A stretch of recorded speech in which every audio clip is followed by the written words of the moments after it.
Hello friends, welcome back to our channel. നമ്മൾ ഇന്ന് കാണാൻ പോകുന്നത് കാളിദാസ് 2 എന്ന മൂവിയാണ്. കഥയിലേക്ക് കടക്കുന്നതിന് മുമ്പ് എല്ലാവരും നമ്മുടെ വീഡിയോ ഒന്ന് ലൈക്ക് ചെയ്ത് സപ്പോർട്ട് ചെയ്യാൻ മറക്കണ്ട. പലരും ലൈക്ക് ചെയ്യാൻ വിട്ടുപോകുന്നുണ്ട്. മൂവിയുടെ തുടക്കത്തിൽ തന്നെ കാണിക്കുന്നത് നായകനായ കാളിദാസിനെയാണ്. ഇൻസ്പെക്ടറായ അവനാകട്ടെ സത്യസന്ധനായ ഒരു പോലീസുകാരനായിരുന്നു. അതേസമയം മറ്റൊരു അപ്പാർട്ട്മെന്റില് ഒരു ഫാമിലിയെ കാണിക്കുന്നുണ്ട്. ഗോകുലും സഞ്ജുവും അവരുടെ മകളായ മിത്രയും. ആ അപ്പാർട്ട്മെന്റിലേക്ക് അടുത്തിടെ താമസത്തിന് വന്നിരുന്ന മറ്റൊരു പയ്യനായിരുന്നു സ്റ്റീഫൻ എന്ന ഇവൻ. അവന്റെ കൂടെ ഒരു ചെറിയ നായ്ക്കുട്ടി ഉണ്ടായിരുന്നു. വന്നപാടെ അവനാകട്ടെ സഞ്ജുവിനെയും ഫാമിലിയുമായിരുന്നു നോക്കിക്കൊണ്ടിരുന്നത്. അവരെന്തൊക്കെ ചെയ്യുന്നു, അവരുടെ കുട്ടി എങ്ങോട്ടൊക്കെ പോകുന്നു എന്നൊക്കെ തന്നെ സ്റ്റീഫൻ നോക്കിക്കൊണ്ടിരിക്കുകയായിരുന്നു. അങ്ങനെ ഒരു ദിവസം രാവിലെ ഇവരുടെ മകൾ മിത്ര അവൾ കളിക്കുന്ന നായ്ക്കുട്ടിയുടെ ബൊമ്മയുമായിട്ട് നടന്നു പോകുന്ന വഴിക്ക് സ്റ്റീഫൻ തന്റെ നായ്ക്കുട്ടിയുമായിട്ട് ഇരിക്കുന്ന കാണുന്നു. അവളെ കണ്ടതും സ്റ്റീഫൻ പതിയെ തന്റെ നായ്ക്കുട്ടി എടുത്ത് നടക്കാൻ ആരംഭിച്ചു. മിത്രയാകട്ടെ അവന്റെ പിറകെ പോകുന്നു. എന്നാൽ ആ സമയം മിത്രയെ അന്വേഷിച്ചു വന്ന ഗോകുലാകട്ടെ മിത്രയെ വഴക്ക് പറയുന്നുണ്ട്. നീ എവിടെയോ ഒറ്റയ്ക്ക് പോകുന്നെന്ന് ചോദിച്ചിട്ട്. എന്നിട്ട് അവളെയും കൂട്ടി അവിടെ നിന്ന് പോയി. ആ അപ്പാർട്ട്മെന്റിലെ സെക്രട്ടറി ആയിരുന്നു രൂപ എന്ന് പറയുന്നവർ. അവരുടെ മകളാണ് അനന്യ എന്ന് പറയുന്ന ഈ പെൺകുട്ടി.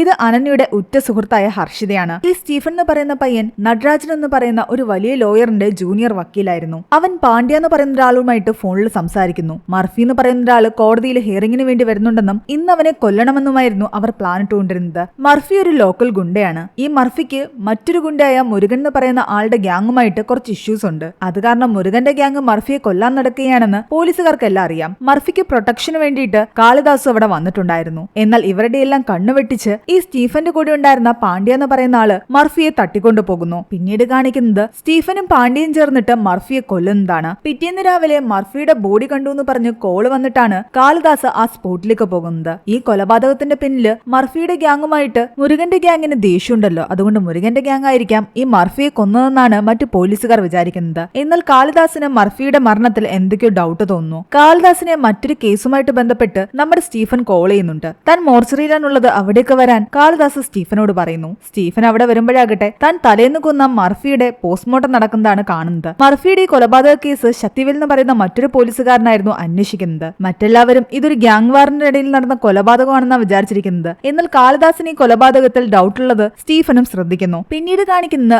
അപ്പാർട്ട്മെന്റിലുള്ള നമ്മുടെ അനന്യയും ഹർഷിതയും ഒരു നായ്ക്കുട്ടിയുടെ ഫോട്ടോയുടെ കാര്യം പറഞ്ഞ് സംസാരിച്ചിരിക്കുന്നതാണ്. ആ ഫ്ളാറ്റിലുള്ള ഏതോ ഒരാളുടെ നായ്ക്കുട്ടിയുടെ ഫോട്ടോ ഇവർ ഇൻസ്റ്റഗ്രാമിൽ അപ്ലോഡ് ചെയ്യുകയും അതിന് ഒരുപാട് ലൈക്ക് കിട്ടുകയൊക്കെ ചെയ്തിട്ടുണ്ട്. അതിനെപ്പറ്റിയായിരുന്നു അവർ സംസാരിച്ചുകൊണ്ടിരുന്നത്. അതേ അപ്പാർട്ട്മെന്റിൽ തന്നെ കമ്മിറ്റിയിലെ അംഗമായിരുന്നു ഡോക്ടർ പ്രസന്ന എന്ന് പറയുന്ന ഇയാൾ. കുറച്ചു ദിവസം കഴിഞ്ഞപ്പോഴേക്കും അപ്പാർട്ട്മെന്റിൽ ന്യൂ ഇയർ പാർട്ടി നടക്കുകയാണ്. പാർട്ടിയിൽ എല്ലാവരും പങ്കെടുക്കുന്നുണ്ട്. സ്റ്റീഫന്റെ ശ്രദ്ധ മുഴുവൻ സഞ്ജുവിന്റെയും ഗോകുലിന്റെയും കുടുംബത്തിലേക്കായിരുന്നു. എല്ലാവരും ആഘോഷങ്ങളിൽ പങ്കെടുക്കുന്ന സമയത്ത് അവരുടെ മകൾ മിത്രയാകട്ടെ സ്റ്റീഫന്റെ നായ്ക്കുട്ടിയെ കണ്ട് അതിന്റെ പിറകെ പോകുന്നു. നായ്ക്കുട്ടി സ്റ്റീഫന്റെ ഫ്ളാറ്റിലേക്ക് കയറി പോകുന്നതും മിത്രയും അതിന്റെ പിറകെ അവിടേക്ക് കയറി പോകുന്നതാണ് കാണിക്കുന്നത്. ഫംഗ്ഷനെല്ലാം തീരാറായപ്പോഴാണ് സഞ്ജു ശ്രദ്ധിക്കുന്നത് മിത്രയെ അവിടെയൊന്നും കാണുന്നില്ലെന്ന്. അവരെല്ലാവരും അവിടെയെല്ലാം അന്വേഷിക്കാൻ ആരംഭിച്ചു. എന്നാൽ എവിടെയും മിത്രയെ കണ്ടില്ല. ആകെ പാനിക്കായിട്ട് പോലീസിൽ വിവരം അറിയിച്ചു. കാളിദാസും കൂട്ടരുമാണ് അവിടേക്ക് അന്വേഷിക്കാൻ വരുന്നത്. അവിടെ ടോട്ടൽ 568 ഫ്ളാറ്റുകൾ ഉണ്ടായിരുന്നു. അതിനെല്ലാം കൂടെ ചേർത്തിട്ട് ആകെ 32 ക്യാമറകൾ മാത്രമേ ഉള്ളൂ. അവർ ആ ഏരിയ മുഴുവൻ സെർച്ച് ചെയ്യുന്നു. കൂടാതെ ആ അപ്പാർട്ട്മെന്റിൽ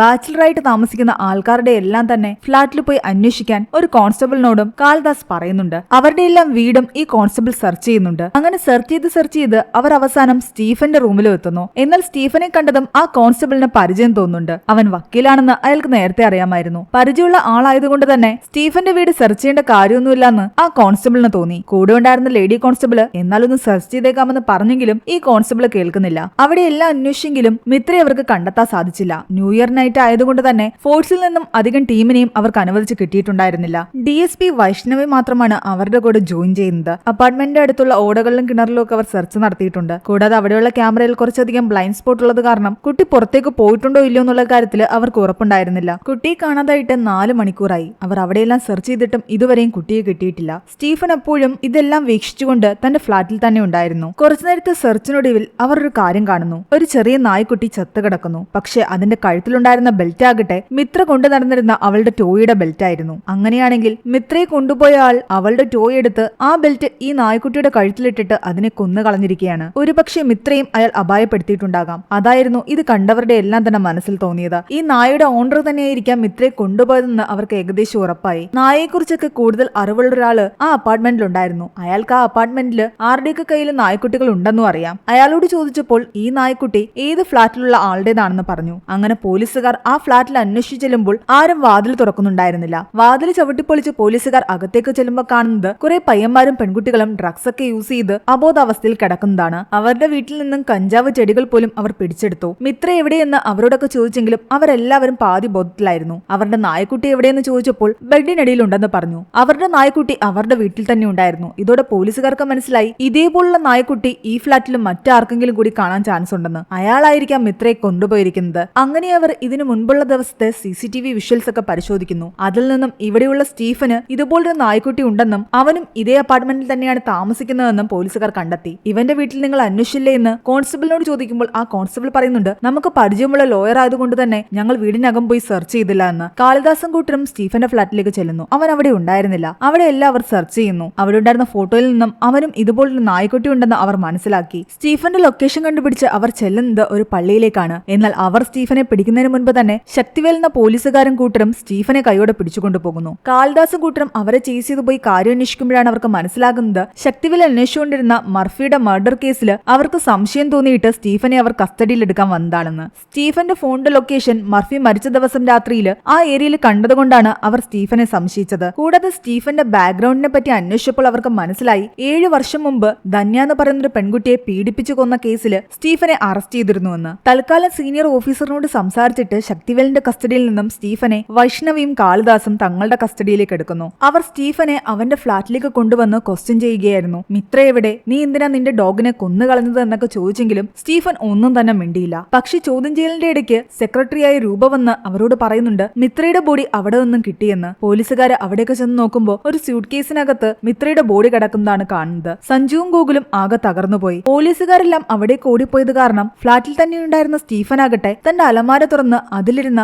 മിത്രയുടെ ഡോഗിന്റെ ടോയ് എടുത്ത് പുറത്തേക്കെറിയുന്നതാണ് കാണിക്കുന്നത്. മിത്രയെ കൊന്നത് സ്റ്റീഫൻ തന്നെയാണെന്ന് ഏകദേശം ഉറപ്പിച്ച പോലീസുകാര് അവനെ കൊണ്ടത് സമ്മതിപ്പിക്കാൻ ശ്രമിക്കുകയായിരുന്നു. എന്നാൽ ആ സമയം വക്കീലായ നടരാജൻ അവിടേക്ക് വരുന്നു. അയാളുടെ ജൂനിയർ ആയിരുന്നല്ലോ സ്റ്റീഫൻ. അയാൾ ഇവരോട് പറയുന്നുണ്ട് മതിയായ തെളിവുകളൊന്നും ഇല്ലാതെയാണ് നിങ്ങൾ സ്റ്റീഫനെ അറസ്റ്റ് ചെയ്ത് വെച്ചിരിക്കുന്നത്. മാത്രമല്ല അവനെ കോടതിയിൽ ഹാജരാക്കേണ്ട സമയവും കഴിഞ്ഞിരിക്കുന്നു. അവനെതിരെ എവിഡൻസ് ഒന്നും കറക്റ്റ് ആയിട്ടില്ലാതെ അവനെ കസ്റ്റഡിയിൽ വെക്കാൻ പറ്റില്ല എന്ന് പറഞ്ഞിട്ട് അയാൾ അവനെ അവിടെ നിന്നും കൂട്ടിക്കൊണ്ടുപോകാൻ ശ്രമിക്കുകയായിരുന്നു. അവന്റെ പഴയ കേസിനെ പറ്റി കാളിദാസ് പറഞ്ഞെങ്കിലും നടരാജ് പറയുന്നുണ്ട് നിങ്ങൾ വിചാരിക്കുന്ന പോലെയുള്ള കാര്യങ്ങൾ ആ കേസിലും അവൻ നിരപരാധിയായിരുന്നു. അതുകൊണ്ടാണ് ഞാൻ അവനെ അതിൽ നിന്ന് രക്ഷിച്ചെടുത്തതെന്ന്. സ്റ്റീഫനെ നടരാജ് കൂട്ടിക്കൊണ്ടുപോയതോടുകൂടി DSP വൈഷ്ണവിക്ക് ദേഷ്യം വരുന്നു. എങ്ങനെയെങ്കിലും ഈ കേസ് തെളിയിക്കാനുള്ള ഓട്ടത്തിലായിരുന്നു അവർ. സ്റ്റീഫനെതിരെ എന്തെങ്കിലും ഒരു നല്ല എവിഡൻസ് കിട്ടിക്കഴിഞ്ഞാൽ അവനെ വീണ്ടും കസ്റ്റഡിയിൽ എടുക്കാം. അതിനിടയ്ക്കാണ് സെക്രട്ടറിയായ രൂപ ഇവരെ വന്ന് കണ്ടിട്ട് പറയുന്നത് എനിക്ക് വളരെ പ്രധാനപ്പെട്ട ഒരു കാര്യം പറയാനുണ്ടെന്ന്. അവരിത് പറയാൻ തുടങ്ങുന്നതിന് മുമ്പ് അവർക്കൊരു കോള് വരുന്നു. ആ കോൾ എടുത്ത് അവർ കുറച്ച് ഡിസ്റ്റർബ്ഡ് ആയിട്ടാണ് സംസാരിക്കുന്നത്. കോള് കട്ട് ചെയ്ത ശേഷം അവര് വന്ന് കാളിദാസിനോടും വൈഷ്ണവിയോടും പറയുന്നുണ്ട് സംഭവം നടന്ന രാത്രിയിൽ എന്റെ മകൾ അനന്യ സ്റ്റീഫന്റെ നായയുടെ കൂടെ മിത്രയെ കണ്ടിരുന്നുവെന്ന്. അനന്യ ഹർഷിതയും ടെറസിലേക്ക് പോകുന്ന വഴിക്ക് ഇവർ ലിഫ്റ്റിലേക്ക് കയറി പോകുന്നത് അനന്യ കണ്ടിട്ടുണ്ടായിരുന്നു. ഇതെന്താ നിങ്ങൾ നേരത്തെ പറയാതിരുന്നെന്ന് ചോദിച്ചതും അവരതിന് മറുപടി പറയാൻ തുടങ്ങിയായിരുന്നു. പെട്ടെന്ന് അവർക്ക് വീണ്ടും ഒരു കോള് വരുന്നു. മറുപുറത്തുനിന്നും കേട്ട വാർത്ത അവരെ ആകെ തകർത്തിട്ടുണ്ടായിരുന്നു. അനന്യയുടെ സുഹൃത്ത് ഹർഷിത സ്വിമ്മിംഗ് പൂളിലും മുങ്ങി മരിച്ചിരിക്കുന്നു. സംഭവം അറിഞ്ഞ് ഇവരെല്ലാവരും അവിടേക്കെത്തി. മിത്രയുടെ മരണവും ഹർഷിതയുടെ മരണവും കണക്റ്റഡ് ആണോ എന്ന് പലർക്കും ഡൗട്ട് തോന്നുന്നു. എന്നാൽ ഹർഷിത മരിക്കുന്ന സമയത്ത് സ്റ്റീഫൻ അവിടെയില്ല. സ്റ്റീഫൻ മറ്റൊരു തിയേറ്ററിലിരുന്ന് സിനിമ കാണുകയായിരുന്നു. അവനെ ഫോളോ ചെയ്ത് എപ്പോഴൊരു പോലീസുകാരനുണ്ടായിരുന്നു. പക്ഷേ സ്റ്റീഫൻ ഇരുന്ന് സിനിമ കണ്ടുകൊണ്ടിരുന്ന സ്ഥലത്ത് ഒരു മർഡർ നടക്കുന്നു. സ്റ്റീഫൻ ആദ്യം കൊന്ന മർഫിയുടെ കൂട്ടത്തിലുണ്ടായിരുന്ന ഒരാളാണ് ഇപ്പോൾ കൊല്ലപ്പെട്ടിരിക്കുന്നത്. കൊല ചെയ്ത ശേഷം സ്റ്റീഫൻ ആ കത്തി ഒരു നദിയിലേക്ക് വലിച്ചെറിയുന്നതായിട്ട് നമ്മളെ കാണിക്കുന്നുണ്ട്. എന്നാൽ സ്റ്റീഫൻ തന്നെയാണ് അയാളെ കൊന്നതെന്ന് തെളിയിക്കാൻ പോലീസുകാരുടെ അടുത്ത് തെളിവുകളില്ല. തിയേറ്ററിനുള്ളിൽ ക്യാമറ ഉണ്ടായിരുന്നില്ല. കൊലയൊക്കെ ചെയ്തിട്ട് സ്റ്റീഫൻ തിരിച്ചു വീണ്ടും തന്റെ ഫ്ളാറ്റിലേക്ക് വരുമ്പോൾ കാണുന്നത് താൻ എടുത്തു കളഞ്ഞിരുന്ന മിത്രയുടെ ആ ടോയ് വീണ്ടും തന്റെ ബാൽക്കണി ഏരിയയിൽ വന്ന് കിടക്കുന്നതാണ്.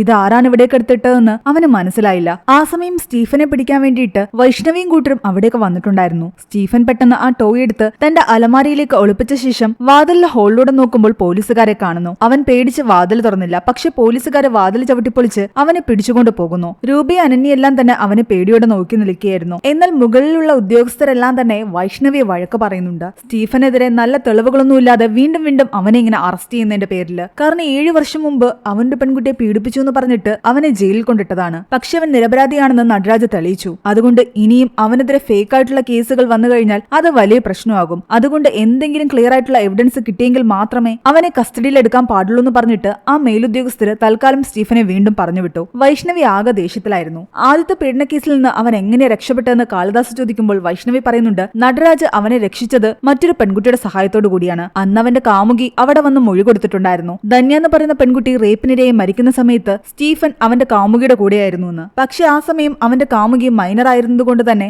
അവളുടെ കൂടുതൽ ഡീറ്റെയിൽസ് ഒന്നും തന്നെ ആർക്കും അറിയില്ല. അന്ന് സ്റ്റീഫനെ രക്ഷിച്ച ആ പെൺകുട്ടി ആരായിരുന്നു എന്ന് അറിഞ്ഞു കഴിഞ്ഞാൽ സ്റ്റീഫന്റെ ക്യാരക്ടർ എന്താണെന്ന് ആ പെൺകുട്ടിയുടെ അടുത്ത് നിന്ന് നമുക്ക് മനസ്സിലാക്കാൻ പറ്റും. അത് കാരണം കാളിദാസ് ആ പെൺകുട്ടി ആരാണെന്ന് അറിയാൻ വേണ്ടിയിട്ട് നടരാജനെ തന്നെയാണ് പോയി കാണുന്നത്. സ്റ്റീഫൻ നിരപരാധിയാണെന്ന് പറഞ്ഞിട്ടല്ലേ നിങ്ങൾ അവനെ രക്ഷിച്ചെടുത്തത്? അത് സത്യമാണെങ്കിൽ നിങ്ങൾ ആ പെൺകുട്ടി ആരാണെന്ന് ഞങ്ങളോട് പറയണം. നടരാജ് ആ പെൺകുട്ടിയെ പറ്റിയുള്ള ഡീറ്റെയിൽസ് കാളിദാസിന് കൊടുത്തു. ശരിക്കും ആ പെൺകുട്ടി മറ്റാരും ആയിരുന്നില്ല, അത് മരിച്ചുപോയ മിത്രയുടെ അമ്മ സഞ്ജു ആയിരുന്നു. ഇനിയാണ് ആ ഫ്ലാഷ് ബാക്ക് കാണിക്കുന്നത്. വർഷങ്ങൾക്ക് മുമ്പ് സഞ്ജുവും സ്റ്റീഫനും പ്രണയത്തിലായിരുന്നു. പലപ്പോഴും പലയിടങ്ങളിലും വെച്ചും അവർ കാണാറുണ്ടായിരുന്നു. അങ്ങനെ ഒരു ദിവസം ചർച്ചിൽ വന്ന സമയത്ത് അവളെ കാണാൻ വേണ്ടി സ്റ്റീഫൻ അവിടേക്ക് വന്നിട്ടുണ്ടായിരുന്നു. അന്ന് സ്റ്റീഫന്റെ പിറന്നാളായിരുന്നു. അത് കാരണം സഞ്ജു അവന് ഒരു ഗിഫ്റ്റും കൊടുത്തിട്ടുണ്ടായിരുന്നു. ഒരു കാരണവശാലും ഒരിക്കലും എന്നെ വിട്ടിട്ട് പോകരുതെന്ന് സഞ്ജു അവനോട് പറഞ്ഞു. അവൻ അവൾക്ക് വാക്കും കൊടുത്തു, നിന്നെ വിട്ട് ഞാൻ ഒരിക്കലും പോകില്ലെന്ന്. അവൾ കൊണ്ടുവന്ന ആ സമ്മാനപ്പൊതിയും തുറന്നുകൊണ്ട് അവൻ അവിടേക്ക് നടന്നു പോകുകയായിരുന്നു. അപ്പോൾ അവന്റെ ഓപ്പോസിറ്റ് ആയിട്ട് കുറച്ച് ആൾക്കാർ കടന്നു വരുന്നുണ്ടായിരുന്നു. പക്ഷെ കുറച്ചു നിമിഷം കഴിഞ്ഞതും സഞ്ജു കാണുന്നത് കുറേയധികം നാട്ടുകാർ ചേർന്നിട്ട് സ്റ്റീഫനെ തല്ലുന്നതും അവനെ പിടിച്ചുകൊണ്ട് പോകുന്നതുമാണ്. അവിടെ അടുത്തുള്ള ഏതോ ഒരു പെൺകുട്ടിയെ റേപ്പ് ചെയ്തു എന്നുള്ളൊരു കുറ്റമായിരുന്നു അവന്റെ മേൽ ആ നാട്ടുകാർ ചാർത്തിയിരുന്നത്. എന്നാൽ കുറച്ചു നിമിഷം മുൻപ് വരെ അവൻ തന്റെ കൂടെ ഉണ്ടായിരുന്നുവെന്ന് സഞ്ജുവിന് അറിയാമായിരുന്നു. അതുകൊണ്ട് അവൻ നിരപരാധിയാണെന്നും സഞ്ജുവിന് അറിയാം. ആദ്യം കേസ് നടക്കുന്ന സമയത്ത് തന്നെ എന്തുകൊണ്ട് മൊഴി കൊടുക്കാൻ പോയില്ല എന്നും സ്റ്റീഫൻ നിരപരാധിയാണെന്ന് കോടതിയിൽ പറഞ്ഞില്ല എന്നും കാളിദാസ് അവളോട് ചോദിക്കുന്നു. ആദ്യം സ്റ്റീഫനുമായിട്ടുള്ള പ്രണയബന്ധമൊക്കെ അറിഞ്ഞതോടുകൂടി തന്നെ വീട്ടുകാർ നല്ല ദേഷ്യത്തിലായിരുന്നു. ഒരു വർഷത്തോളം അവളെ വീട്ടിൽ നിന്ന് പുറത്തിറങ്ങാൻ സമ്മതിച്ചില്ല. പിന്നീട് സ്റ്റീഫന്റെ കൂടെ ഉണ്ടായിരുന്ന പാണ്ഡ്യ എന്ന് പറയുന്ന ഒരാളാണ് സഞ്ജുവിനെ കോണ്ടാക്ട് ചെയ്തത്. സ്റ്റീഫൻ ജയിലിലാണെന്നും നടരാജ് എന്ന് പറയുന്ന ഒരു വക്കീലാണ് അവന്റെ കേസ് കൈകാര്യം ചെയ്യുന്നതെന്നും സ്റ്റീഫൻ നിരപരാധിയാണെന്ന് തെളിയിക്കാൻ സഞ്ജുവിനെ കൊണ്ട് മാത്രമേ പറ്റൂ. അത് കാരണം നടരാജന്റെ സഹായത്തോടു കൂടി സഞ്ജു കോടതിയിൽ വരികയും മൊഴി കൊടുക്കുകയും ചെയ്തു. സ്റ്റീഫൻ ഈ അപ്പാർട്ട്മെന്റിൽ തന്നെയാണ് താമസിക്കുന്നതെന്ന് നിങ്ങൾക്ക് അറിയാമോ എന്ന് വൈഷ്ണവ് ചോദിക്കുമ്പോൾ സഞ്ജു പറയുന്നുണ്ട് തനിക്ക് അറിയില്ലായിരുന്നുവെന്ന്. പഴയ കാമുകിയെ സ്വന്തമാക്കാൻ വേണ്ടിയിട്ട് നിങ്ങളുടെ മകളെ സ്റ്റീഫൻ കൊന്നതായിരിക്കാൻ സാധ്യതയില്ലേ എന്ന് വൈഷ്ണവ് ചോദിക്കുന്നു. സ്റ്റീഫൻ ഒരിക്കലും അത് ചെയ്യേണ്ട ആവശ്യമില്ല എന്നാണ് സഞ്ജു പറയുന്നത്. സ്റ്റീഫനും സഞ്ജു ഒരുമിച്ച് ചേർന്നിട്ട് മിത്രയെ കൊല്ലാനും ചാൻസ് ഇല്ലെന്ന് വൈഷ്ണവ് ചോദിക്കുന്നു. എന്നാൽ ഇത് കേട്ടുകൊണ്ടുവന്ന ഗോകുൽ പറയുന്നുണ്ട് ഒരിക്കലും സഞ്ജു അങ്ങനെ ചെയ്യില്ല എന്ന്. അവളുടെ പാസ്റ്റിനെ പറ്റിയൊക്കെ തനിക്കറിയാം, പക്ഷെ സ്വന്തം മകളെ അവൾ ഒരിക്കലും കൊല്ലില്ല. പോലീസുകാർ അടുത്തതായിട്ട് അന്വേഷിച്ചു പോകുന്നത് പാണ്ഡ്യയാണ്. സ്റ്റീഫനെ സഹായിച്ചിരുന്നത് പാണ്ഡ്യയാണെന്നാണല്ലോ സഞ്ജു പറഞ്ഞത്. അങ്ങനെ അവർ പാണ്ഡ്യയെ കണ്ടുപിടിക്കുകയും അയാളിൽ നിന്ന് കുറച്ച് ഇൻഫർമേഷൻ കളക്ട് ചെയ്യുകയും ചെയ്യുന്നു. സ്റ്റീഫനെ പാണ്ഡ്യ പരിചയപ്പെടുന്നത് ജയിൽ വെച്ചാണ്. വർഷങ്ങൾക്ക് മുമ്പ് പെൺകുട്ടിയെ റേപ്പ് ചെയ്ത കേസിൽ സ്റ്റീഫനെ ജയിലിലിടുമ്പോൾ അവൻ ആ തെറ്റ് ചെയ്തിട്ടില്ലായിരുന്നു എന്ന് പാണ്ഡ്യ പറയുന്നു. അന്ന് സഞ്ജുവിനെ കാണാൻ വേണ്ടിയിട്ടാണ് സ്റ്റീഫൻ അവിടേക്ക് വന്നത്. അതേസമയം അവിടെ ആ മർഫിയും കൂട്ടരും വന്നിട്ടുണ്ടായിരുന്നു. യാത്ര പോകുന്ന വഴിക്ക് യൂറിൻ പാസ് ചെയ്യാൻ വേണ്ടി വണ്ടി നിർത്തിയതാണ്. അവിടെ വെച്ചാണ് അടുത്തുള്ള വീട്ടിലൊരു കൊച്ചു പെൺകുട്ടി അതുവഴി നടന്നു പോകുന്നത് അവർ കാണുന്നത്. ആ പെൺകുട്ടിയെ അവരെല്ലാവരും ചേർന്നിട്ട് ക്രൂരമായി റേപ്പ് ചെയ്തു. എന്നിട്ട് അവിടെ നിന്നും പോവുകയും ചെയ്തു. അവർ പോകുമ്പോഴാണ് സഞ്ജുവിനെ കണ്ട ശേഷം സ്റ്റീഫൻ അവൾ കൊടുത്ത സമ്മാനപ്പൊതിയുമായിട്ട് അതുവഴി കടന്നു വരുന്നത്. വഴിയിൽ അവൻ അവശനിലയിൽ കിടക്കുന്ന ആ പെൺകുട്ടിയെ കണ്ടു. പെൺകുട്ടിക്ക് ബോധം ഉണ്ടായിരുന്നില്ല. അവളെ രക്ഷിക്കാൻ അവൻ ശ്രമിക്കുകയായിരുന്നു. എന്നാൽ ആ സമയം നാട്ടുകാർ അവിടെ കൂടിക്കൂടി. എല്ലാവരും തെറ്റിദ്ധരിച്ചത് സ്റ്റീഫൻ ആ പെൺകുട്ടിയെ റേപ്പ് ചെയ്ത് കൊന്നുവെന്നാണ്. ആൾക്കാർ അവൻ പറയുന്നതൊന്നും കേൾക്കാൻ കൂട്ടാക്കിയില്ല. അവരെല്ലാവരും ചേർന്നിട്ട് അവനെ കൈയോടെ പിടിക്കുകയും അടിക്കുകയും ചെയ്തു. ഇതായിരുന്നു അന്ന് സഞ്ജു കണ്ടതും. സ്റ്റീഫൻ ജയിലിലാകാൻ കാരണക്കാരും ആ പെൺകുട്ടിയുടെ മരണത്തിന് കാരണക്കാരുമായ മർഫിയും കൂട്ടരെയുമാണ് സ്റ്റീഫൻ കൊന്നുകൊണ്ടിരിക്കുന്നതെന്ന് കാളിദാസിനും വൈഷ്ണവിക്കും മനസ്സിലായി. പക്ഷെ അത് പ്രൂവ് ചെയ്യാൻ പറ്റിയ തെളിവുകളൊന്നും തന്നെ ഇവരുടെ കയ്യിലില്ല. ആ പെൺകുട്ടിയെ ഉപദ്രവിച്ച കൂട്ടത്തില് ജന എന്ന് പറയുന്ന ഒരാൾ കൂടിയുണ്ട്. ഇവരുടെ അടുത്ത ലക്ഷ്യം ജനയാണെന്ന് കാളിദാസിനും വൈഷ്ണവിക്കും മനസ്സിലായി. അങ്ങനെ അവർ ആ ജനയുടെ ഡീറ്റെയിൽസ് എടുക്കുന്നു. ജന ഇപ്പോൾ ഒരു ചർച്ചിലായിരുന്നു ഉണ്ടായിരുന്നത്.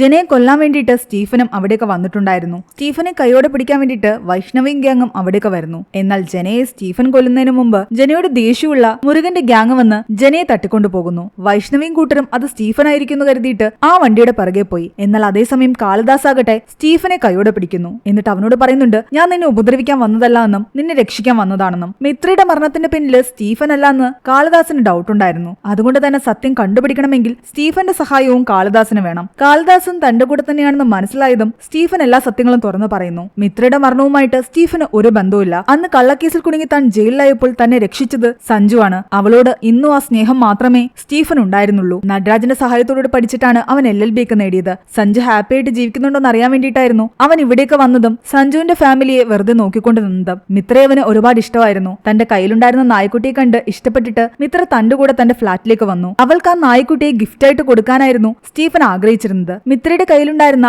ആ ടോയിൽ കെട്ടിയിരുന്ന ചരട് തന്നെ എടുത്ത് തന്റെ നായ്ക്കുട്ടിയുടെ കഴുത്തിലിട്ടാണ് സമ്മാനമായിട്ട് സ്റ്റീഫൻ മിത്രയ്ക്ക് തന്റെ നായ്ക്കുട്ടിയെ കൊടുത്തത്. അവൾ ആ നായ്ക്കുട്ടിയും കൊണ്ട് സ്റ്റീഫന്റെ ഫ്ളാറ്റിൽ നിന്ന് ബൈ പറഞ്ഞു പോവുകയും ചെയ്തു. പിന്നീടാണ് മിത്രയെ കാണുവാനില്ലെന്ന് എല്ലാവരും പറയുന്ന കേട്ടത്. എല്ലാവരും മിത്രയെ അന്വേഷിച്ച് നടക്കുന്ന കൂട്ടത്തില് സ്റ്റീഫനും മിത്രയെ അന്വേഷിച്ച് അവിടെയെല്ലാം നടക്കുന്നുണ്ടായിരുന്നു. അങ്ങനെ സ്റ്റീഫന് ഒരിടത്തു നിന്നും മിത്രയുടെ ആ ടോയും ഒരു ഹൽക്കിന്റെ മാസ്കും കിട്ടി. എന്നാൽ ഇത് നീ എന്തുകൊണ്ടാണ് നേരത്തെ പറയാതിരുന്നതെന്ന് കാളിദാസ് ചോദിച്ചപ്പോൾ അവൻ പറയുന്നുണ്ട് ഞാൻ എന്തെങ്കിലും സത്യം പറയുന്നതിന് മുന്നേ എന്റെ നായ്ക്കുട്ടി മരിച്ചു കിടക്കുന്ന കണ്ടിട്ട് ഞാനാണ് മിത്രയെ കൊന്നതെന്ന് പറഞ്ഞ് നിങ്ങൾ എന്നെ കസ്റ്റഡിയിലെടുത്തു. സത്യം പറയാനുള്ള ഒരു ചാൻസ് പോലും നിങ്ങൾ എനിക്ക് തന്നില്ല. മിത്രയുടെ ടോയുടെ കൂടെ ആ ഹൽക്കിന്റെ മാസ്കും കൂടെ കിട്ടിയ സ്ഥിതിക്ക് അന്ന് ഫംഗ്ഷനിൽ ഹൽക്കിന്റെ മാസ്ക് വെച്ചിരുന്നത് ആരെന്ന് കണ്ടുപിടിക്കാൻ വേണ്ടിയിട്ട് അന്നത്തെ ഫംഗ്ഷനിലെ ഫൂട്ടേജസ് എല്ലാം അവർ പരിശോധിക്കുന്നു. അതിൽ നിന്നും ആ ഡോക്ടർ ആയിട്ടുള്ള പ്രസന്ന എന്ന് പറയുന്ന ആളാണ് ഹൽക്കിന്റെ മാസ്ക് വെച്ചിരുന്നതെന്ന് അവർക്ക് മനസ്സിലായി. അങ്ങനെയാണെങ്കിൽ അയാളായിരിക്കാം മിത്രയെ കൊന്നിരിക്കുന്നത്. പക്ഷേ മിത്ര റേപ്പിനൊന്നും ഇരയായിട്ടില്ല എന്ന് പോസ്റ്റ്മോർട്ടത്തിൽ തെളിഞ്ഞിട്ടുണ്ടായിരുന്നു. ഡോക്ടർ പ്രസന്ന അപ്പാർട്ട്മെന്റിൽ തന്നെ ഉണ്ടോ എന്ന് സെക്യൂരിറ്റിയെ വിളിച്ച് കാളിദാസ് ഉറപ്പിക്കുന്നു. ഹൽക്കിന്റെ മാസ്കിന്റെ കാര്യവും സെക്യൂരിറ്റി അറിഞ്ഞിട്ടുണ്ടായിരുന്നു. പോലീസുകാരെ പ്രസന്നയെ അന്വേഷിച്ച് വരുന്നെന്ന് മനസ്സിലാക്കിയതും ആ സെക്യൂരിറ്റി ആകിട്ട പ്രസന്നയെ വിളിച്ചിട്ട് പറയുന്നുണ്ട്,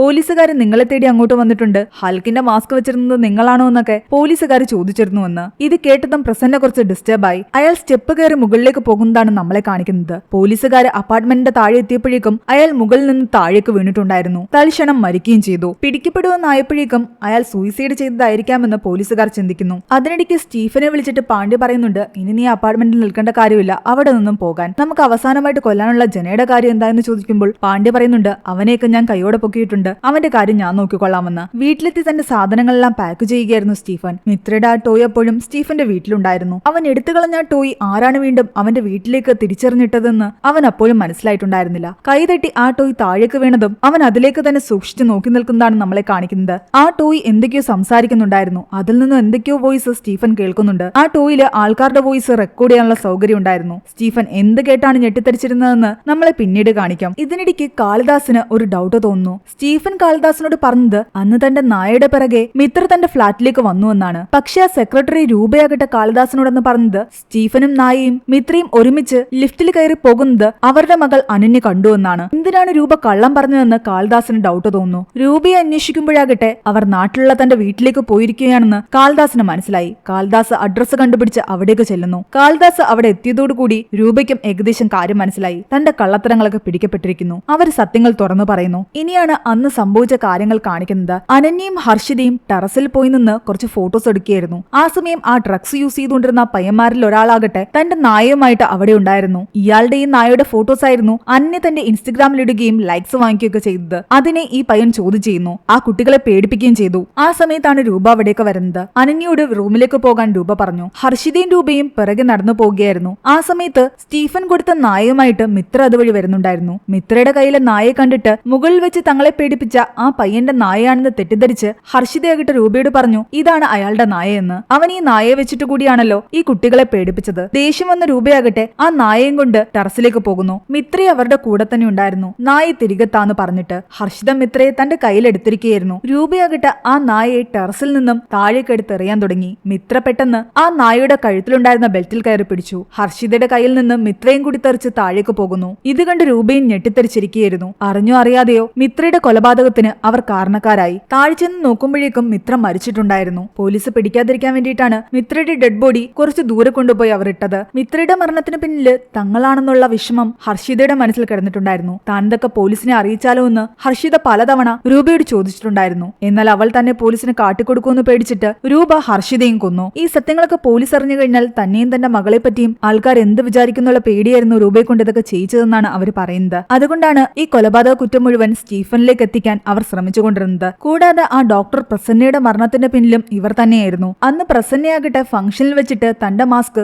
രൂപയുടെ കയ്യിൽ കൊടുത്തിട്ടുണ്ടായിരുന്നു. മിത്ര മരിക്കുന്ന സമയത്തും രൂപയുടെ കയ്യിൽ ആ മാസ്ക് ഉണ്ടായിരുന്നു. മിത്രയുടെ ഡെഡ് ബോഡി അവിടെ നിന്ന് എടുത്തുകൊണ്ട് പോകുന്ന സമയത്ത് ആ മാസ്കും മിത്രയുടെ ആ ടോയും രൂപ അറിയാതെ അവിടെ വിട്ടിട്ട് പോയി. സെക്യൂരിറ്റി വിളിച്ച് പോലീസുകാര് ഹൽക്ക് മാസ്കിന്റെ പിന്നിലെ മുഖത്തിനെ അന്വേഷിക്കുന്നുണ്ടെന്നും പ്രസന്നയെ തേടി അവിടേക്ക് വരുന്നുണ്ടെന്നും പറഞ്ഞപ്പോഴേക്കും പ്രസന്ന നേരെ പോയി രൂപയോട് സംസാരിക്കുന്നു. ഞാൻ ആ മാസ്ക് നിങ്ങൾക്കല്ലേ തന്നത്, നിങ്ങൾ എന്താണ് ചെയ്തതെന്ന് ചോദിക്കുന്നു. അയാൾ തന്നെ കാട്ടിക്കൊടുക്കുമെന്ന് പേടിച്ചത് കാരണം രൂപ അയാളെ മുകളിൽ നിന്ന് തള്ളിയിട്ടു. എല്ലാ സത്യങ്ങളും പറഞ്ഞ സ്ഥിതിക്ക് നിങ്ങൾ ഇപ്പൊ തന്നെ എന്റെ കൂടെ വരണമെന്ന് കാളിദാസ് അവരോട് പറയുന്നു. ഞാൻ ഇപ്പോൾ വരാമെന്ന് പറഞ്ഞിട്ട് രൂപ ഉള്ളിലേക്ക് കയറി. കുറച്ചു നേരമായിട്ട് രൂപയെ കാണാത്തത് കാരണം കാളിദാസ് ഉള്ളിലേക്ക് കയറി പരിശോധിക്കുമ്പോൾ അവിടെ എന്തൊക്കെയോ സാധനങ്ങൾ തറയിൽ പൊട്ടിക്കിടക്കുന്നത് കാളിദാസ് കാണുന്നു. കൂടാതെ കിച്ചണില് പാല് തിളപ്പിച്ച് വെച്ചിരിക്കുന്നു. അതിൽ നിന്ന് കുറച്ച് പാല് കുടിച്ചിട്ടുണ്ട്. അടുത്തായിട്ട് കുറച്ച് ഗുളികകളും കിടക്കുന്നു. സംശയം തോന്നിയ കാളിദാസ് ബെഡ്റൂമിലേക്ക് പോയി നോക്കുമ്പോൾ അത് പൂട്ടിയിരിക്കുകയായിരുന്നു. ജനൽ വഴി പോയി നോക്കുമ്പോഴാണ് കാളിദാസിന് മനസ്സിലാകുന്നത് ബെഡിൽ രൂപയുടെ മകൾ അനന്യ ഉറങ്ങിക്കിടപ്പുണ്ട്. അവളെ രൂപ ഗുളിക കൊടുത്ത് ഉറക്കി കിടത്തിയിരിക്കുകയാണ്. അടുത്തു നിൽക്കുന്ന രൂപയാകട്ടെ അവിടെയെല്ലാം തീ കൊളുത്തി ആത്മഹത്യ ചെയ്യാനുള്ള ശ്രമത്തിലുമായിരുന്നു. താൻ മരിച്ചു കഴിഞ്ഞാൽ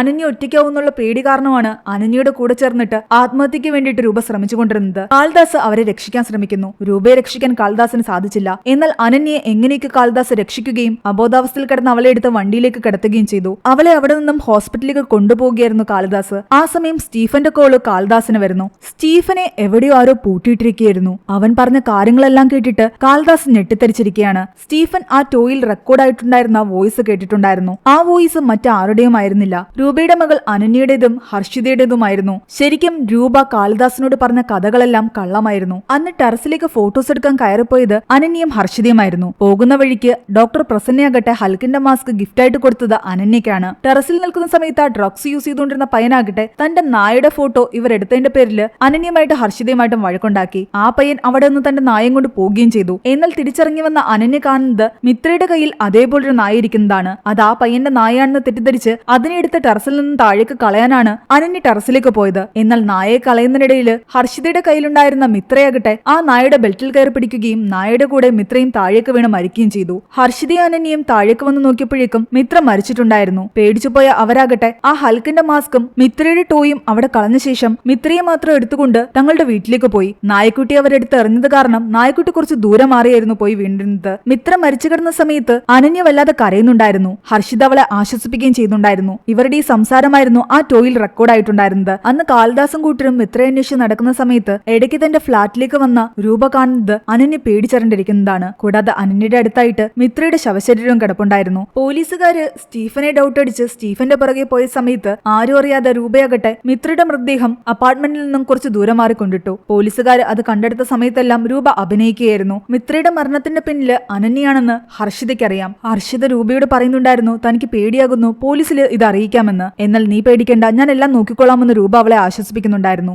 ഇത് കേട്ട് പക്ഷെ അനന്യയ്ക്ക് ദേഷ്യം വന്നു. അനന്യയാണ് ഹർഷിതയും കൊന്നത്. അന്ന് കാളിദാസിന്റെ അടുത്തേക്ക് രൂപ ചെന്നപ്പോൾ രൂപയ്ക്ക് കോള് വന്നിട്ടുണ്ടായിരുന്നില്ലേ, അത് അനന്യയായിരുന്നു. അമ്മ സത്യങ്ങളെല്ലാം പോലീസുകാരോട് പറയുകയാണെങ്കിൽ ഞാൻ ആത്മഹത്യ ചെയ്യുമെന്ന് പറഞ്ഞിട്ട് അനന്യ അവളെ ഭീഷണിപ്പെടുത്തുകയായിരുന്നു. അതുകൊണ്ടാണ് രൂപ അന്നും സത്യങ്ങളൊന്നും പോലീസുകാരോട് പറയാതിരുന്നത്. ഹൽക്കിന്റെ മാസ്കിന്റെ കാര്യം പോലീസുകാരെ അന്വേഷിച്ച സമയത്ത് തന്നെ പ്രസന്നയ്ക്ക് മനസ്സിലായിട്ടുണ്ടായിരുന്നു താൻ ആ മാസ്ക് കൊടുത്തത് അനന്യക്കാണെന്നും മിത്രയുടെ മരണത്തിന്റെ പിന്നിൽ അനന്യയായിരിക്കാൻ സാധ്യതയുണ്ടെന്നും. അത് ചോദ്യം ചെയ്യാൻ വേണ്ടിയിട്ട് പ്രസന്ന ടെറസിലേക്ക് വന്ന സമയത്ത് പോലീസുകാരെ തങ്ങളിലേക്ക് എത്താതിരിക്കാൻ വേണ്ടിയിട്ട് അനന്യ തന്നെയാണ് പ്രസന്നയെ മുകളിൽ നിന്നും താഴേക്ക് തള്ളിയിട്ടതും. ടോയിൽ റെക്കോർഡായിരുന്ന വോയിസ് വെച്ചിട്ട് അനന്യയാണ് ഇതിന് പിന്നിലെന്നും മനസ്സിലാക്കി സ്റ്റീഫൻ അനന്യയെ തേടി ഇവിടേക്ക് വന്നിട്ടുണ്ടായിരുന്നു. അമ്മ എവിടെയെന്ന് അനന്യയോട് സ്റ്റീഫൻ ചോദിച്ചതും തോട്ടത്തിലുണ്ടെന്ന് പറഞ്ഞിട്ട് സ്റ്റീഫനെ അവൾ കൂട്ടിക്കൊണ്ടു പോകുന്നത് ഒഴിഞ്ഞുകിടന്നിരുന്ന അവരുടെ ചെറിയൊരു ഗോഡൌണിലേക്കാണ്. ഒരു തെറ്റ് മറയ്ക്കാൻ വേണ്ടിയിട്ട് അനന്യ വീണ്ടും വീണ്ടും കൊലപാതകങ്ങൾ ചെയ്യുകയായിരുന്നു. തന്റെ മകളെ ഒരു രീതിയിലും കൺട്രോൾ ചെയ്യാൻ പറ്റുന്നില്ല എന്ന് രൂപയ്ക്ക് മനസ്സിലായി. അതുകൊണ്ടാണ് പോലീസുകാർ തങ്ങളെ തേടി വന്നപ്പോൾ അനന്യയുടെ കൂടെ ചേർന്നിട്ട് സ്വയം ആത്മഹത്യ ചെയ്യാൻ രൂപ ശ്രമിച്ചത്. എന്നാൽ രൂപ മരിക്കുകയും അനന്യ രക്ഷപ്പെടുകയും ചെയ്തു. കാറിൽ തന്നോടൊപ്പം ഉള്ളത് ഒരു വലിയ ക്രിമിനലാണെന്ന് ആ സമയമാണ് കാളിദാസ് മനസ്സിലാക്കുന്നത്. അന്യെ തന്നെ കാളിദാസ് നോക്കി നിൽക്കുന്ന സമയത്ത് അവൾക്ക് ബോധം തിരിച്ചു വരികയും കാളിദാസിനെ നോക്കി അവൾ വല്ലാത്തൊരു ചിരിച്ചിരിക്കുകയും ചെയ്യുന്നുണ്ട്. അവിടെയാണ് ഈ മൂവി അവസാനിക്കുന്നത്. ഈ മൂവിയുടെ സ്റ്റോറി എങ്ങനെയുണ്ടായിരുന്നു നിങ്ങൾ താഴെ കമന്റ് ചെയ്യുക. എക്സ്പ്ലനേഷൻ ഇഷ്ടപ്പെട്ടെങ്കിൽ വീഡിയോയിലേക്ക് നമ്മുടെ ചാനൽ സബ്സ്ക്രൈബ് ചെയ്യാനും മറക്കണ്ട.